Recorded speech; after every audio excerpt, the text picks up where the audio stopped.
ইহুদি, জায়োনিস্ট এবং ইসরায়েলি এই তিনটি নাম বর্তমান বিশ্বে অত্যন্ত পরিচিত। যদিও এই তিনটি শব্দের প্রেক্ষাপট আলাদা, তবে তাদের কেন্দ্রবিন্দুতে রয়েছে একটি ধর্ম, যার নাম ইহুদি ধর্ম।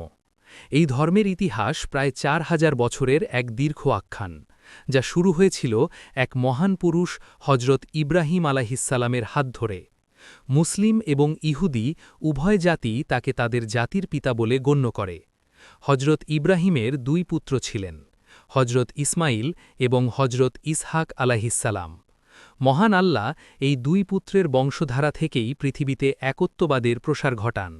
সর্বশেষ নবী হজরত মুহাম্মদ সাল্লাল্লাহু আলাইহি ওয়াসাল্লামের বংশলতিকা গিয়ে মিলেছে হজরত ইসমাইলের সাথে।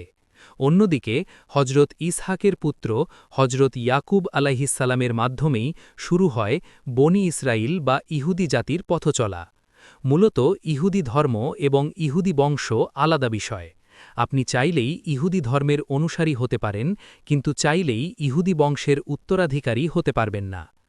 ইতিহাসের পাতা উল্টালে দেখা যায়, আজ থেকে ৪,০০০ বছর আগে এই জাতির যাত্রা শুরু হয়েছিল অত্যন্ত মর্যাদার সাথে। কিন্তু সময়ের পর্যায়ক্রমায় তারা পথভ্রষ্টতার নানা রেকর্ড তৈরি করেছে। হজরত ইউসুফ আলাইহিসসালামের সময়ে ইহুদিরা মিশরের রাজক্ষমতায় অত্যন্ত প্রভাবশালী হয়ে উঠেছিল। মহান আল্লাহর অগণিত নেয়ামত তাদের উপর বর্ষিত হয়েছিল। কিন্তু প্রাচুর্য এবং ক্ষমতা পেয়ে তারা ধীরে ধীরে অহংকারী এবং অত্যাচারী হয়ে ওঠে। আল্লাহর নির্দেশ অমান্য করে পাপে লিপ্ত হওয়ার কারণে আল্লাহ তাদের উপর থেকে রহমতের হাত তুলে নেন। ফলস্বরূপ একসময়ের শাসক ইহুদিরা মিশরের ফারাওদের দাসে পরিণত হয়। ফারাওদের সেই অবর্ণনীয় নির্যাতন থেকে তাদের রক্ষা করার জন্য আল্লাহ পাঠিয়েছিলেন হজরত মুসা আলাইহিসসালামকে। নীল নদে ফেরাউনের সলিল সমাধির মধ্য দিয়ে ইহুদিরা মুক্তি পেলেও তাদের অবাধ্য স্বভাব বদলায়নি। মুসা আলাইহিসসালাম যখন আল্লাহর সাথে কথা বলতে পাহাড়ের চূড়ায় গিয়েছিলেন, ঠিক সেই অল্প সময়েই তারা বাছুর পূজা শুরু করে দেয়। তাদের এই চরম অবাধ্যতা বারবার তাদের উপর আল্লাহর গজব ডেকে এনেছে। মুসা আলাইহিসসালামের পর ইহুদিরা কেনান বা বর্তমান ফিলিস্তিন অঞ্চলে বসবাস শুরু করে। এই ভূমিকে তারা তাদের প্রমিসড ল্যান্ড বা প্রতিশ্রুত ভূমি হিসেবে বিশ্বাস করে।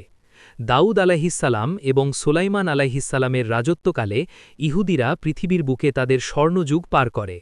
হজরত সুলাইমান নির্মাণ করেন মুসলমানদের প্রথম কিবলা বাইতুল মুকাদ্দাস বা মসজিদুল আকসা। তবে তার মৃত্যুর পর ইহুদিরা আবার শয়তানের উপাসনায় লিপ্ত হয়। তারা তাদের আসমানি কিতাব তাওরাতকে নিজেদের স্বার্থে পরিবর্তন করে ফেলে। এই পাপের সাজা হিসেবে ব্যাবিলন সাম্রাজ্য এবং পরবর্তীতে রোমানরা তাদের উপর আক্রমণ চালায়। ইহুদিরা তাদের পবিত্র ভূমি থেকে বিতাড়িত হয়ে পৃথিবীর বিভিন্ন প্রান্তে যাযাবরের মতো ছড়িয়ে পড়ে। ইতিহাসে এটিই ছিল তাদের সবচেয়ে বড় পতন। এরপর দীর্ঘ প্রায় ২,০০০ বছর তারা পৃথিবীর বিভিন্ন দেশে আশ্রিত হিসেবে বসবাস করে। কিন্তু যেখানেই তারা গেছে, সেখানেই তাদের ধূর্ততা এবং বেইমানি চরিত্রের কারণে তারা ঘৃণিত হয়েছে।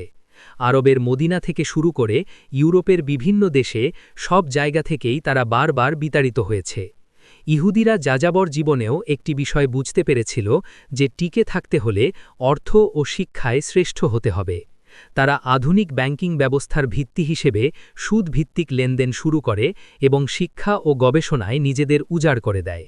বিংশ শতাব্দীর শুরুতে যখন ইউরোপে ইহুদিরা চরম নির্যাতনের শিকার হচ্ছিল, বিশেষ করে দ্বিতীয় বিশ্বযুদ্ধের সময় এডলফ হিটলারের হাতে ৬০ লক্ষ ইহুদি হত্যার ঘটনা তাদের মনে একটি নিজস্ব রাষ্ট্রের আকাঙ্ক্ষা তীব্র করে তোলে।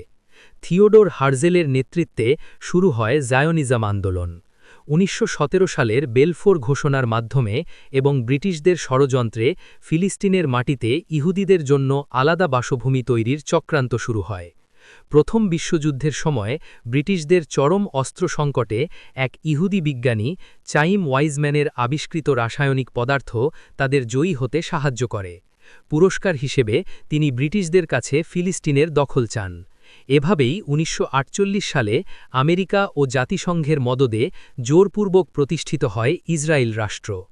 ইসরায়েল প্রতিষ্ঠার পর মাত্র কয়েক দশকে তারা সামরিক, অর্থনৈতিক এবং প্রযুক্তিগতভাবে পৃথিবীর অন্যতম পরাশক্তিতে পরিণত হয়েছে। এর পেছনে ৪টি মূল কারণ কাজ করে। প্রথমত, তাদের অর্থনৈতিক সক্ষমতা। বর্তমানে ফেসবুক, গুগল, অ্যাপল, মাইক্রোসফট থেকে শুরু করে বিশ্বের বেশিরভাগ বড় কোম্পানি ইহুদিদের নিয়ন্ত্রণে। দ্বিতীয়ত, তাদের শিক্ষার হার ও গবেষণা। তারা প্রযুক্তিতে সারা বিশ্বকে টেক্কা দিচ্ছে।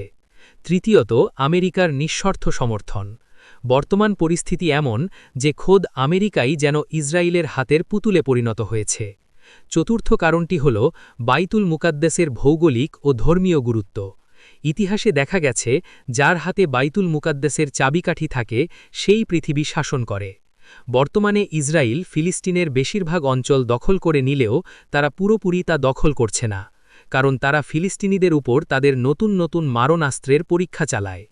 ইহুদিদের এই ৪,০০০ বছরের আখ্যান মূলত উত্থান, পতন, অবাধ্যতা এবং ষড়যন্ত্রের এক বিশাল দলিল।